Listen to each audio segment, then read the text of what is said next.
Un privilegio de saludarles una vez más. Estamos en las reflexiones que hacemos todos los días. El viernes presenté un video, una reflexión en liderazgo. Y hoy día, domingo, haremos lo mismo, pero hablando sobre otro síndrome, en este caso el síndrome del pigmeo.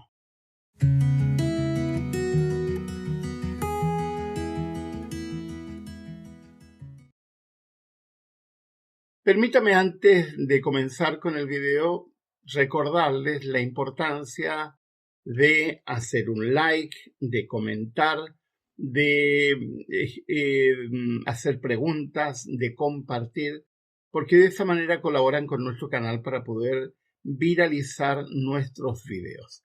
Si alguien quisiera colaborar para poder mantener nuestro canal independiente, en la parte de abajo, en las instrucciones, están todos los datos de cómo es posible colaborar. Dicho esto, vamos con el síndrome del pigmeo. Permítanme comenzar con una historia, con una anécdota. Yo he trabajado en 5 universidades y además he dado clase en otras 5 más. Actualmente doy clases en 2, en forma online. Y digo esto no para exhibir la cantidad de universidades en las cuales he trabajado, sino simplemente para decir que en una de ellas viví una situación hace años donde no entendía al principio de qué se trataba, solamente entendía que estaba mal, solamente no sabía qué. Ahora ya sé qué. Nombraron a un nuevo decano en la facultad en la cual yo trabajaba. Al día siguiente de haber sido nombrado, reunió a todos los extranjeros que trabajábamos en esa facultad y nos dijo: a mí me tiene sin cuidado de que ustedes tengan doctorado, que sean gente con posgrado y muchos de ustedes sean escritores. Aquí todos somos tabula rasa, somos todos del mismo nivel, así que aquí todos van a enseñar todo.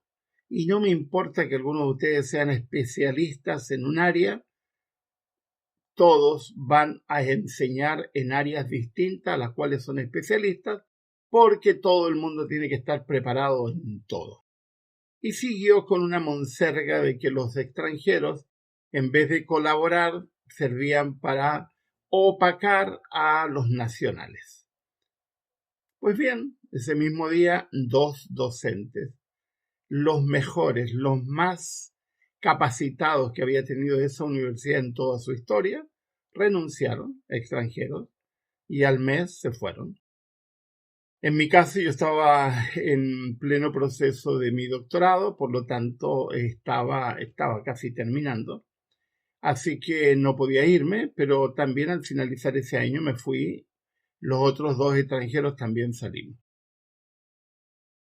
Tarde me di cuenta y entendí que ese individuo, que también lo sacaron al año siguiente por todos los desaguisados que hizo, ese hombre sufría como líder del llamado síndrome del pigmeo. ¿Y en qué consiste este síndrome?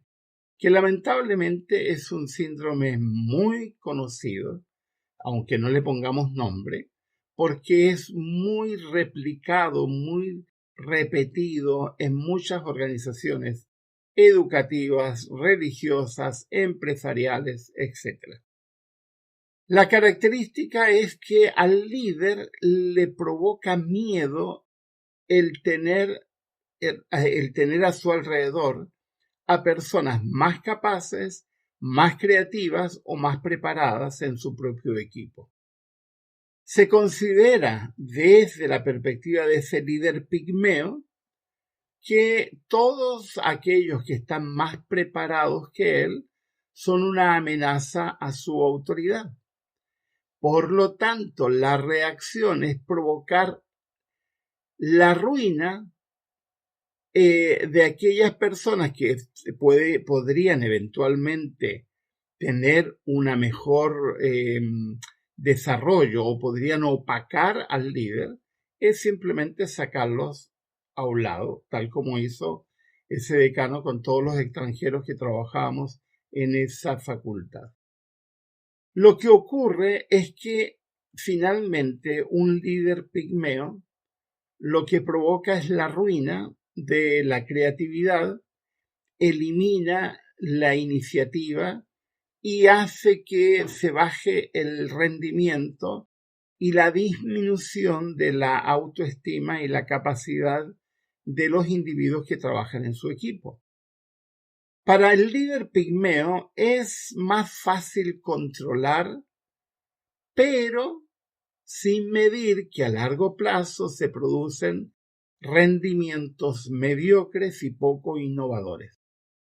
A las personas que les gusta trabajar en equipos desafiantes, creativos, desanima el estar en equipos mediocres donde no hay incentivo a la creatividad ni a la iniciativa.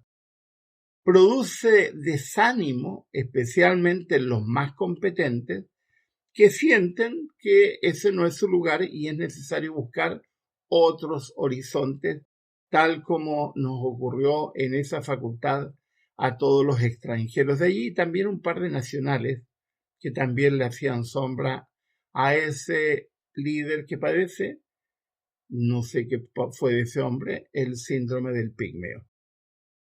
Las personas más creativas funcionan mejor en grupos desafiantes, es decir, en grupos donde se alienta la creatividad, donde se alienta la preparación, donde se alienta a las personas a lograr lo mejor de sus capacidades. Sin embargo, cuando el ambiente es mediocre, generalmente los más creativos, los más capaces terminan yéndose porque no están dispuestos a seguir frustrándose trabajando con individuos que frenan, que opacan, que intentan y tirar para abajo a quienes tienen mejores capacidades. La innovación es lo primero que se frena con el síndrome del pigmeo, que tiende siempre a la disminución, no a la superación. Se lo suele llamar también síndrome de Saúl, referido al personaje bíblico que pretende gobernar sin que nadie le haga sombra. De allí la persecución despiadada a David, porque un líder mediocre no va a aceptar a una persona que le haga sombra. El líder que padece del síndrome del pigmeo se convierte en un agresor verbal. Ese mismo individuo me agredió verbalmente de una forma muy fuerte, muy sutil, pero muy fuerte, porque en uno de mis tesis, porque yo hice una tesis allí en esa universidad, hice 3. En una de esas tesis, yo había incorporado las expresiones fue un exégesis en hebreo, en la lengua hebrea, y él decía, no, esto no lo puede leer el que no sabe hebreo. Y yo le decía, pero si esto no es para gente que no sabe hebreo, esto es para gente que sabe. Esto es una tesis, es un documento que tiene un propósito académico, por lo tanto el que tiene que entenderlo es la persona que está interesada, no es para todo el mundo, no es un documento de divulgación. No, esto va a quedar en la biblioteca, así que tiene que ser puesto en castellano, pero eso no se hace. No hubo forma. Al final llegué a una especie de acuerdo, mantuve las palabras en hebreo y puse entre paréntesis las mismas expresiones transliteradas al español, cosa que a mí me parece absurdo en el caso de una tesis. En el caso de un libro de divulgación yo no pongo nunca expresiones en hebreo ni en griego, ni en ningún idioma, sino los pongo en castellano, incluso transliterándolos o traduciéndolos directamente. Pero tuve que sufrir el vendaval verbal de ese individuo que no entendía, porque no era académico, eso lo pusieron allí por una cuestión política, no entendía la importancia de utilizar el lenguaje adecuado.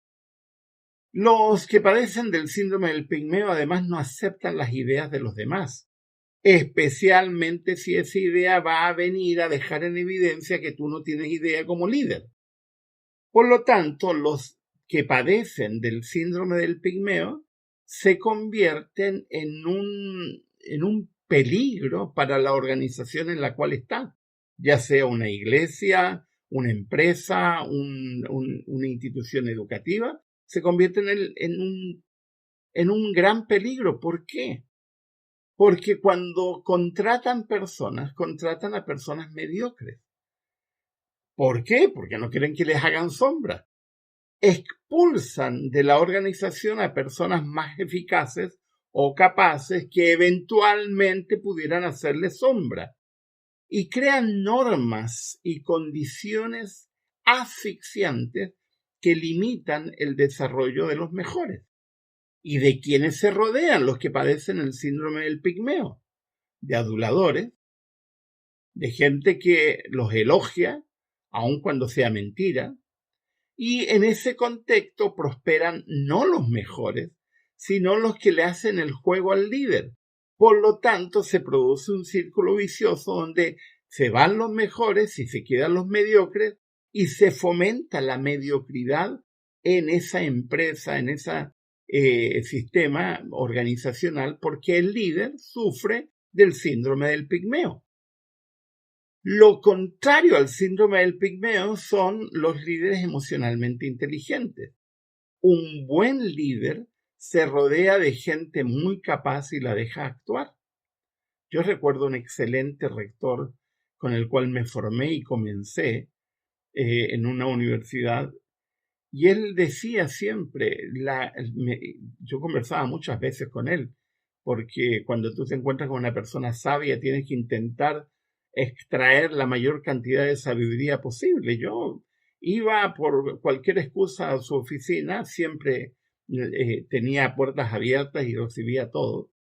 Y él solía decir, un líder inteligente se rodea de personas más inteligentes, porque de esa manera todos prosperan los más inteligentes y el líder que está a cargo también. Si tú no eres especialista en todo, por lo tanto, rodéate de gente que es especialista en lo que tú no lo eres. Eres el líder. La gran capacidad de los buenos líderes es gestionar equipos de trabajo, donde evidentemente habrá gente mejor en un área y otros mejores en otra área. Y la inteligencia de un líder bueno, sano, no es competir con los más capaces que él, porque eso es absurdo, sino lograr que todas las personas provean con sus capacidades para que el equipo funcione de la mejor forma. Eso significa que un buen líder no frena, sino que genera mecanismos de cambio e innovación que van a incentivar a otros a venir a trabajar en ese equipo de trabajo. Como todos los días recomiendo libros, hoy día voy a recomendar a un autor especialista en liderazgo, John Maxwell. Yo solía leer muchos libros de este autor, hace rato que no leo libros de él. Hoy día, mientras buscaba el libro, descubrí que en mi biblioteca tengo 17 libros de este autor. Hubo una época donde lo leía mucho. Ahora ya no tanto, pero es un muy buen autor. Y este libro se titula Las 17 cualidades esenciales de un jugador de equipo. Los buenos líderes no son caudillos. Esos son pésimos. Pésimos. Los buenos líderes son parte del equipo y trabajan para que a todo el equipo le vaya bien. ¿Qué hacen los buenos líderes que trabajan en equipo? Son adaptables, son colaboradores, son comprometidos, son comunicativos, son competentes, son confiables, son disciplinados, valoran a los demás, son entusiastas, son intencionados, son conscientes de su misión, son preparados, valoran las relaciones, practican el mejoramiento personal, son desinteresados, son orientados a la solución, no al problema, y son tenaces. Nunca se dan por vencidos. las 17 cualidades de un líder que trabaja en equipo. Se los recomiendo muchísimo. Todos los libros de Maxwell son muy buenos. Él suele trabajar con un equipo de escritores que hacen que los libros sean además buenos porque son libros trabajados, como bien enseña John Maxwell, en equipo, utilizando las mejores mentes para producirlos. Las 17 cualidades esenciales de un jugador de equipo. Ha sido un gusto saludarles. No olvides suscribirte si no estás suscrito, de darnos un like, compartir este video, escribir comentarios y escribir preguntas o colaborar con nuestro canal para lograr mantenernos independientes. Que tengan un muy buen día. Les habló Miguel Ángel Núñez.